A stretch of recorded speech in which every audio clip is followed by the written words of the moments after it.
Hello. हाँ भाई, सभी ने राम राम। देखो, आज भाई हम जो टॉपिक चर्चा करेंगे ना वो है हरित क्रांति। ठीक है, ग्रीन रिवॉल्यूशन। ग्रीन रिवॉल्यूशन क्या होती है, यह कैसे विदेश में आई, किस वजह से इसको लाया गया, इसके क्या क्या प्रभाव पड़े, ठीक है, वो आज हम चर्चा करेंगे। ठीक है, देखो हरित क्रांति जो है, क्रांति जो होती है रिवॉल्यूशन, वो जिस भी फील्ड में आती है ना भाई, वो कुछ ना कुछ क्या लेके आती है, परिवर्तन या बदलाव लेके आती है। ठीक है, तो उसे हम क्या बोलते हैं, क्रांति। जिस फील्ड में कोई अचानक परिवर्तन आए उसे हमें रिवॉल्यूशन बोला जाता है। ठीक है, अब हरित क्रांति को समझते हैं। देखो, क्रांति का मतलब ये समझ लीजिए। देखो, हरित क्रांति मतलब क्या है कि फसलों का जो उत्पादन हुआ, फसलों के उत्पादन में आशा से अधिक वृद्धि, आशा से अधिक वृद्धि। जब हरित क्रांति आई तो इसका क्या मतलब निकला कि हमने या किसान जो थे उन्होंने भी अपनी एक जैसे कि गाइडलाइन नहीं थी, वो सोचते भाई हमारा जो खेत का है वो 1 हेक्टेयर भूमि में हम लगभग 40 मन या कह सकते भाई लगभग ये 20 बोरी का मतलब ये 20 क्विंटल मान लीजिए, 40 मन नहीं तो 50 मन मान लो, 20 क्विंटल मान लीजिए आप। ठीक है, 50 मन कर लो इसको। ठीक है, इतना हो सकता है, ऐसे मानते हैं। ठीक है, 1 हेक्टेयर भूमि में। लेकिन मान लो ये जब क्रांति आई उसके बाद क्या हुआ, बढ़िया तरह वैरायटी के बीज वगैरह और जो औजार वगैरह होते हैं ना, औजार हो गया, फर्टिलाइजर्स हो गए, उर्वरक, कीटनाशक, बढ़िया तरीके के प्रयोग किए गए। तो इस वजह से क्या हुआ, उसमें बहुत अधिक बदलाव आया। तो जब इन्होंने इनका प्रयोग किया गया तो प्रयोग करने के बाद इन्होंने भी सोचा होगा कि जैसे हमने अब की बार अच्छे बीज दिए हैं, पानी भी अच्छा दिया है, फर्टिलाइजर, उर्वरक वगैरह बढ़िया यूज किए हैं, तो इस वजह से हमारा उत्पादन लगभग 60 से 70 मन के आसपास हो जाएगा, ऐसा उन्होंने सोचा। लेकिन हुआ क्या, इसके उल्टा हो गया। उल्टा क्या हो गया भाई, ये लगभग 90 से 100 मन के आसपास चला गया। तो किसान ने प्रिडिक्शन कितना किया, वो सोच रहा था हमारी फसल इस बार अच्छी होगी और 70 से 60-70 मन कम से कम फसल हम प्राप्त करेंगे। लेकिन क्या हुआ, वो ज़्यादा हो गई। जहाँ वो 20 क्विंटल की सोच रहा था, वहाँ लगभग 40 क्विंटल या 50 क्विंटल हो गए। ठीक है, इनके बीच में होगा। तो इससे क्या हुआ भाई, उसका प्रोडक्शन बढ़ गया ना एकदम से, तो ये आशा से अधिक वृद्धि हो गई। तो क्रांति, हरित क्रांति का मतलब ये होगा कि फसलों के उत्पादन जो है ना, उसमें आशा से अधिक वृद्धि क्या कहलाती है, हरित क्रांति। ठीक है, अब हम जानते हैं भाई ये जो हरित क्रांति शब्द है, इस शब्द का जनक कौन था भाई। शब्द जो था, इस जो टर्म थे हरित क्रांति, इसको कौन लेके आया था, इसको लाने वाला एक अमेरिकी व्यक्ति था, उसका नाम था विलियम एस गोड। ठीक है, विलियम एस गोड। ठीक है भाई, कहाँ से था ये, यूएसए से, अमेरिका से। समझ गए भाई। अगर आपसे पूछा जाए कि हरित क्रांति का जो शब्द था, हरित क्रांति शब्द का प्रयोग सबसे पहले किसने किया था, तो क्या बताओगे भाई आप, विलियम एस गोड ने किया था। ठीक है, अब नीचे आ जाओ आप। अब आपसे पूछा जाए भाई हरित क्रांति जो है, इसको लाने वाला व्यक्ति कौन था और ये किस दशक में आई थी, तो ये जो सबसे पहले अमेरिका से स्टार्ट हुई थी, 1950 से लेके 1970 का दशक था। ठीक है, 1950 से 1970 के दशक में कहाँ पे आई, सबसे पहले अमेरिका में। लाने वाला व्यक्ति कौन था इसे भाई, इसे लेके आया था एक व्यक्ति जिसका नाम था नॉर्मन बोरलॉग। नॉर्मन बोरलॉग, ये भी यूएसए से था भाई, अमेरिका से एक व्यक्ति था। ठीक है, इसने एग्रीकल्चर के फील्ड में एक ऐसी क्रांति लाई जिसको क्या नाम दिया गया, हरित क्रांति। ठीक है, ये नॉर्मन बोरलॉग था। 1950 सबसे पहले 1950 में कहाँ से स्टार्ट हुई थी भाई ये क्रांति, अमेरिका से स्टार्ट हुई। ठीक है, नॉर्मन बोरलॉग को फादर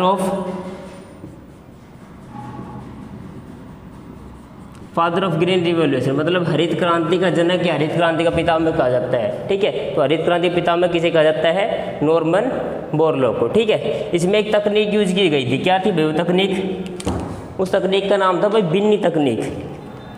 ठीक है, क्रांति लाने में एक बीजों की मतलब बीजों की प्रोडक्शन बढ़ाने के लिए एक तकनीक यूज की गई, उसका नाम था बिन्नी टेक्निक। ठीक है, बिन्नी टेक्निक यूज की थी। क्या थी भैया बिन्नी टेक्निक? मान लो हमारा जो गेहूं का पौधा है, ठीक है, वो उगता है, तो गेहूं की जो पौधे की जो विकास है ना, वो चाहे ज़्यादा हो ना हो, मतलब थोड़ा बड़ा बढ़े, ज़्यादा बड़ा हो या ना हो, लेकिन क्या है उसकी जो बाड़ी होती है, बाड़ी समझ रहे हो ना आप भाई, जो बाल आती है वो छोटी ना हो। उसको ऐसी तकनीक ईजाद की गई जिससे उस बाली का जो साइज़ था वो 2 गुना लगभग होगा। तो जैसे कि फसल जो भाई जितना भी गेहूँ है वो बाली में ही तो होता है ना, अगर बाली ज़्यादा बड़ी बढ़ेगी तो प्रोडक्शन तो ऑटोमेटिक बढ़ेगा। तो बिन्नी तकनीक ये वही तकनीक थी जिससे क्या हुआ भाई, पौधे के विकास पे ध्यान न देकर उसकी बाली पे ध्यान दिया गया, ठीक है, तो प्रोडक्शन तेज़ी से बढ़ा, ठीक है। इससे पहले भी देखो 1910-20 के दशक में विश्व में एक क्रांति हो रही थी एग्रीकल्चर के फील्ड में, ठीक है, जिसको कहा गया था मैक्सिकन रिवॉल्यूशन, मैक्सिकन रिवॉल्यूशन, ठीक है। कौन से देश से आई थी ये? मैक्सिको से। देश का नाम क्या था भाई? मैक्सिको। ये अमेरिका के पास ही स्थित है, ठीक है भाई, समझ गए भाई। एक चीज़ और देख लेना भाई, ये नॉर्मन बोरलॉग जो है ना, इन्हें नोबेल प्राइज़ मिला हुआ है, ठीक है। क्या मिला हुआ है? यहाँ दिख नहीं रहा होगा भाई, चलो अगले में बता देते, लिख देते हैं बाद में। नॉर्मन बोरलॉग जो है ना, इन्होंने भी एग्रीकल्चर फील्ड में इतना बढ़िया काम किया कि भाई प्रोडक्शन को बढ़ाने के लिए वो पूरे विश्व में हरित क्रांति का लेके आए, हरित क्रांति को लेके आए, तो उन्हें इसके लिए एक अवार्ड दिया गया, ठीक है। उस अवार्ड का क्या नाम था? नोबेल प्राइज, ठीक है। और ये नोबेल प्राइज जो है इन्हें किस फील्ड में दिया गया था भाई? ये इंपॉर्टेंट है, ये क्वेश्चन कई बार पूछा जा चुका है। किस फील्ड में दिया गया था? उस फील्ड का नाम था भाई पीस, मतलब शांति के लिए दिया गया था, ठीक है। नॉर्मन बोरलॉग को शांति के लिए नोबेल प्राइज दिया गया था। कब दिया गया था भाई? 1970 में, ठीक है। अब देखो भाई 1900 ये जो क्रांति थी, हरित क्रांति, ये कब आई थी? हमारे देश में जब योजना अवकाश चल रहा था। क्या चल रहा था? योजना अवकाश चल रहा था, मतलब 1966 से 1969 का जो टाइम पीरियड था वो भारत में क्या था? योजना अवकाश के नाम जाना गया था। और भारत में जो हरित क्रांति थी वो कौन लेके आया था भाई? MS स्वामीनाथन। कब लेके आए थे ये? 1966-67 में, ठीक है। तो इस दौरान क्या चल रहा था भाई? योजना अवकाश चल रहा था। तो 1965 के आसपास है ना, नॉर्मन बोरलॉग ने किन्हें बुलाया? MS स्वामीनाथन को क्या बुलाया? अमेरिका में बुलाया भाई एक मीटिंग के लिए। वहाँ पे उनको बताया गया कि भाई आप इन तरह के बीजों का प्रयोग कीजिए, जिससे क्या होगा भाई? प्रोडक्शन को क्या मिलेगा? बढ़ावा मिलेगा। और वो बीज जैसे थे, बीज कैसे थे भाई? HYV, ये एक टेक्निक थी। क्या थी भाई ये? हाईली यील्ड वैरायटी, एक हाइब्रिड का प्रयोग किया गया, ठीक है। ये टेक्निक यूज की गई थी बीजों के में, कुछ किस्मों को मिलाकर और एक नई तकनीक बनाई गई ताकि उसको जो एग्रीकल्चर फील्ड में जो प्रोडक्शन है गेहूं की या चावल की या फिर और भी सभी चीज़ों में क्रांति थी, लेकिन मेन जो फोकस था वो किस पे था? गेहूं पे और चावल पे, और दोनों में ही सबसे ज़्यादा प्रोडक्शन में फर्क पड़ा था। सबसे ज़्यादा पड़ा था गेहूँ के ऊपर, ठीक है। अब देखो ये योजना अवकाश क्या होता है, एक बार ये और बता देते हैं। देखो हरित क्रांति भारत में आई 1966-67 में, ठीक है, या कह सकते हो 1970 के दशक में आई थी, ठीक है भाई। तो देखो 1947 में भारत आज़ाद हुआ, ठीक है भाई। तो 1951 से 1956 तक भारत में एक 5 ईयर प्लान लाया गया, 5 ईयर प्लान, पंचवर्षीय योजना,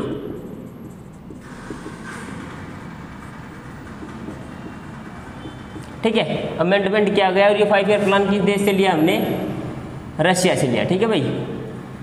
रूस से हमने इस 5 ईयर प्लान को क्या किया था? अडोप्ट किया, ठीक है। 1956 के बाद 1956 से 1961 तक, 1956 से 1961 तक क्या चला था भाई? सेकंड पंचवर्षीय योजना, ठीक है। ये फर्स्ट थी और ये सेकंड थी। उसके बाद आती है थर्ड पंचवर्षीय योजना 1961 से 1966, ये थी थर्ड पंचवर्षीय योजना, ठीक है। इसके बाद 66 में क्या होता है? लाल बहादुर शास्त्री भारतीय प्रधानमंत्री होते हैं, ठीक है। उसके बाद इनकी मृत्यु हो जाती है और फिर बाद में गुलजारी लाल नंदा जो थे वो कार्यवाहक बनते हैं। लेकिन उसके बाद क्या होता है? 1966 के बाद इंदिरा गांधी भारतीय क्या बनती है? प्रधानमंत्री मंत्री बनती, ठीक है भाई।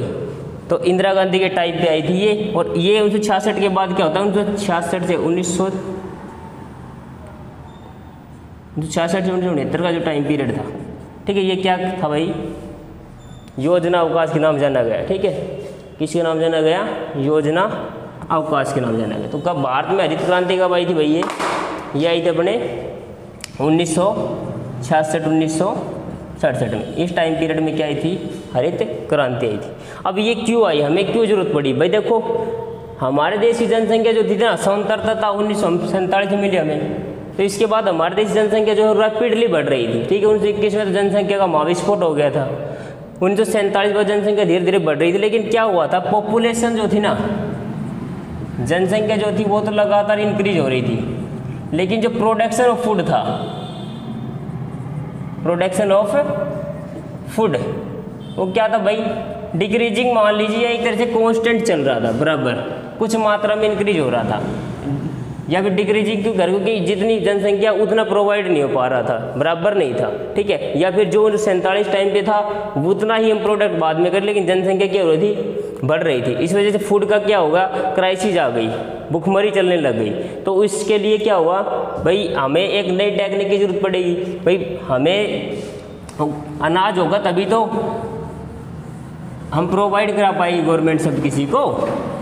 तो फिर क्या होता भाई, देखो एक तो 1947 के बाद पहले ही दिक्कत चल रही थी, फिर 1962 में और 1965 में क्या हो जाते हैं भाई, दो युद्ध हो जाते हैं, ठीक है। क्या, एक तो इंडो चाइना युद्ध हो गया,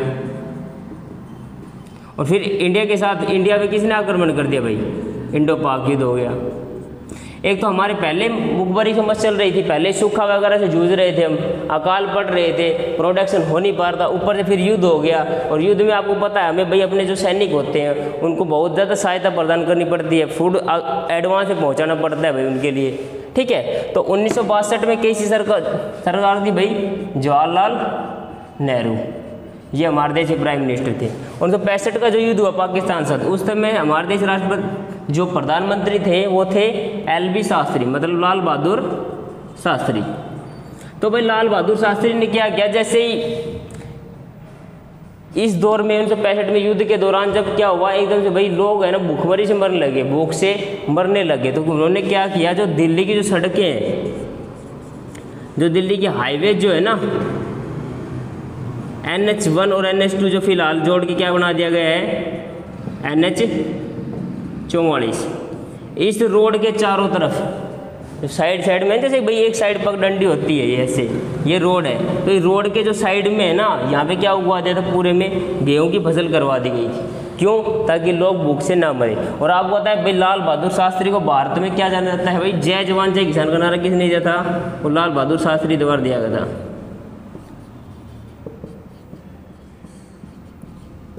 इन्हें किसानों का मसीहा और किसानों का अंगरक्षक भी कहा जाता है, ठीक है। इसके बाद भाई देखो, अब ये भुखमरी से लोग मरने लग गए, तो भाई 1966 में सरकार आती है इंदिरा गांधी की, ठीक है। तो इंदिरा गांधी की सरकार के बाद आता है अनवरत प्लान, योजना अवकाश। उस दौरान क्या आती है हमारे देश में, हरित क्रांति 1966 और 67 के टाइम में। लेके कौन आता है भाई, MS स्वामीनाथन, ठीक है। MS स्वामीनाथन जो है वो हमारे देश चेन्नई राज्य से संबंधित रखते हैं, ठीक है भाई। देखो जब ये लेके आई इस योजना को भारत में, तो सबसे पहले इम्प्लीमेंट के रूप में पंजाब राज्य पर शुरू की गई थी, ठीक है। सबसे पहले पंजाब राज्य में शुरू की गई, कहाँ पर, 15 डिस्ट्रिक्ट में शुरू की गई। भाई पहले प्रयोग ही तो करते हैं, प्रयोग करके देखते हैं। मान लो कोई वैक्सीन भी तैयार करते हैं, तो वैक्सीन पहले ट्रायल होता है, पहले एनिमल्स ट्रायल चूहों पे किया जाता है, फिर बंदरों पे किया जाता है, उसके बाद ह्यूमन ट्रायल पे आती है वैक्सीन, फिर उसको एक लार्ज अमाउंट पे ह्यूमन ट्रायल किया जाता है, फिर उसको मार्केट में आ जाए। ऐसे ही पंजाब में सबसे पहले भाई हरित क्रांति को देखा, टेस्ट करके देखा गया भाई कभी नेगेटिव इफेक्ट ना पड़ जाए। अगर नेगेटिव इफेक्ट पड़ गया तो मान लो जितना प्रोडक्शन हम कर रहे हैं वो भी नहीं हो पाएगा, फिर तो लोग और ज़्यादा मर जाएंगे। इस वजह से कुछ जिलों में इसको शुरू किया गया, ठीक है। फिर क्या हुआ, रिजल्ट पॉजिटिव आए, तो फिर ये पंजाब, हरियाणा, कुछ भाग राजस्थान का और सम पार्ट ऑफ यूपी, ठीक है। यहाँ पूर्वी यूपी और उत्तरी राजस्थान में स्टार्ट की गई थी, ठीक है भाई। और इसका सबसे ज़्यादा प्रभाव भी इन दो राज्यों में देखा गया, पंजाब और हरियाणा में, क्योंकि यहाँ पर क्या है, सिंचाई की उत्तम सुविधाएं उपलब्ध है, ठीक है। नहरों वगैरह का जाल अच्छा बिछा हुआ है, नहरों की वजह से पानी देने में कोई दिक्कत नहीं है यहाँ पे, पानी वगैरह की समस्या इतनी है नहीं। ठीक है, सबसे पहले कहाँ पे आई थी ये, पंजाब में शुरू की गई थी, फिर ये 4 राज्य थे। ठीक है, और इनमें क्या हुआ था भाई, देखो 2 फसलों को मेन रूप से टारगेट किया गया, एक तो था वीट और दूसरा हो गया राइस, मतलब गेहूं और चावल। ठीक है भाई, इन पे इम्प्लीमेंट किया गया सबसे ज़्यादा। ठीक है भाई, और इसके लिए क्या क्या अपनाया गया देखो वो बता देते हैं। क्या था भाई, आपको बताया था नॉर्मन बोरलॉग ने सबसे पहले 1950 से स्टार्ट की थी। 1950 के बाद ये सब भाई फिलीपींस वगैरह में, इजराइल में, ब्राज़ील में, मैक्सिको में, इन देशों में ये क्रांति आके जा चुकी थी। हमारे 1966 में आके आई है। ठीक है, तो उससे हमारे जो देश थे ना भाई, उसमें गेहूं के लिए तो है ना, और चावल के लिए, इसके लिए मैक्सिकन किस्म और इसके लिए फिलीपींस किस्म की चीज़ों को प्रयोग किया गया भाई।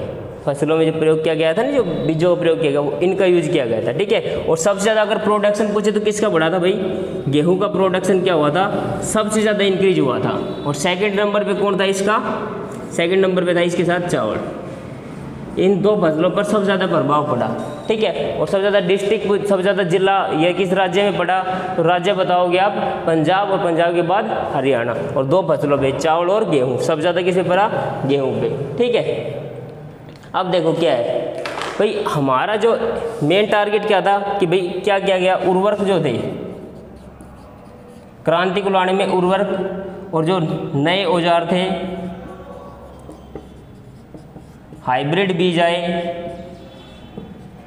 हाइब्रिड सीड्स कह सकते हैं भाई, हाइब्रिड सीड्स, इनका प्रयोग किया गया और नई टेक्नोलॉजी को विकसित किया गया। इस वजह से क्या हुआ, ये बदलाव हुआ है। और 3 जो तत्व थे जो हमारे देशी भूमि में बहुत ही कम मात्रा में पाए जाते हैं, NPK जिन्हें कहा जाता है। ठीक है, ये किसको डिनोट करते हैं भाई, ये डिनोट करते हैं भाई नाइट्रोजन को, N से होता है नाइट्रोजन। ठीक है,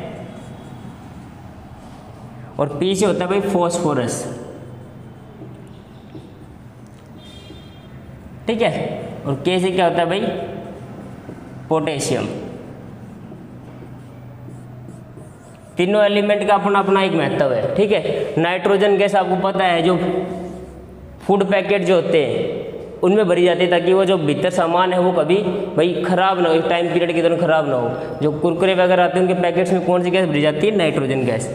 एक एक चीज़ बता देता हूँ, फॉस्फोरस जो होता है, फॉस्फोरस का प्रयोग किस पर किया जाता है, माचिस की जो तिल्ली आती है उसमें जो ब्लैक जो रेड लगा था वो क्या होता है भाई, फॉस्फोरस होता है। और पोटेशियम जो होता है, पोटेशियम को आप यूज कर सकते हो, पोटेशियम आयोडाइड जो गोलियाँ होती है ना, वो किस दौरान ली जाती है, मान लो कभी कोई रेडिएशन वगैरह निकल जाए या कोई बंकर में छुपना पड़े, तो रेडिएशन से बचने के लिए हम किसका प्रयोग करते हैं, पोटेशियम आयोडाइड। पोटेशियम आयोडाइड की गोलियों का प्रयोग किया जाता है। ठीक है, अब लास्ट की 2 टर्म और समझ लीजिए आप क्या है, वो और बता देते हैं भाई।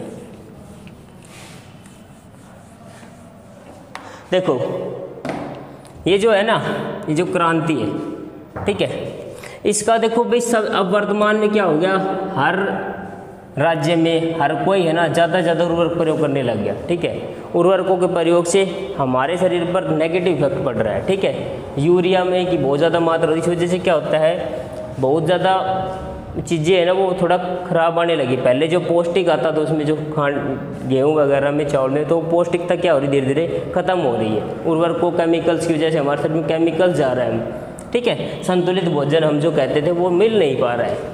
तो क्या है भाई, ये देखते सबसे ज़्यादा उर्वरक कौन सा राज्य प्रयोग करता है, तो सर्वाधिक उर्वरक, अगर मैं ये कहूँ कि मैक्सिमम मात्रा में फर्टिलाइजर जो है, उर्वरक कह दिया, उर्वरक जो है कौन प्रयोग करता है, उर्वरक या कीटनाशक भी कह सकते हैं। तो कौन करता है भाई सबसे ज़्यादा करता है, ये आंध्र प्रदेश, AP। ठीक है, और मिनिमम की जब बात करता हूँ तो मिनिमम में आ जाएगा HP, मतलब Himachal Pradesh.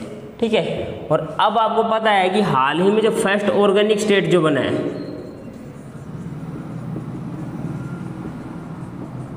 First organic state मतलब जो पूरी तरह से जैविक खेती का प्रयोग कर रहा है, उसने उद्योगों का प्रयोग करना क्या ये उर्वरकों का प्रयोग करना क्या कर दिया है, बंद कर दिया है। सिर्फ वो क्या कर रहा है अब, जैविक खाद जो है, ऑर्गेनिक जो होते कंपाउंड, मतलब जैसे कि हम गोबर खाद वगैरह है या बायोगैस वगैरह से तैयार नहीं कर रहे, जैसे गोबर हो गया इनका प्रयोग कर रहे हैं, जैसे कि हरा कचरा जो हम डालते हैं उसको सीधा खेतों में डाल देते हैं, इस ऑर्गेनिक खाद का प्रयोग कर रहे हैं। ठीक है, तो कौन सा राज्य भाई पहला, ये सिक्किम बना है। ठीक है, उत्तर पूर्व का राज्य ये, north east state NE, north east का राज्य सबसे पहला राज्य बना है जो क्या बनाया, ऑर्गेनिक बनाया। ठीक है, ऑर्गेनिक स्टेट बनाया। और अब लास्ट क्वेश्चन क्या है देख लीजिए, लास्ट क्वेश्चन ये है भाई हमारे देश में जो उर्वरक की जो प्रयोगशाला है, ठीक है, जो नेशनल लेवल प्रयोगशाला है वो कहाँ पर स्थित है, ये और याद रखने की मेन चीज़ है। तो नेशनल फर्टिलाइजर लेबोरेटरी, या हम इसी कह सकते हैं हिंदी में राष्ट्रीय उर्वरक प्रयोगशाला, ये कहाँ पर स्थित है भाई, तो ये कहाँ पर स्थित है, ये फरीदाबाद में स्थित है। फरीदाबाद कहाँ पर है, हरियाणा में। ठीक है, कहाँ पर स्थित है भाई, ये फरीदाबाद, और फरीदाबाद डिस्ट्रिक्ट कहाँ का है भाई, हरियाणा का। ठीक है, फरीदाबाद, समझ गए भाई। तो अब एक बार दोबारा रिपीट कर लेते, क्या था, हरित क्रांति। ठीक है भाई, ग्रीन रिवॉल्यूशन मतलब प्रोडक्शन में एक तरह से विस्फोट होना, बहुत अधिक मात्रा में उत्पादन हो जाना, फसलों में एक का एक वृद्धि, ये कहलाती है रिवॉल्यूशन। ठीक है, तो हरित क्रांति शब्द का पहली बार प्रयोग किसने किया था,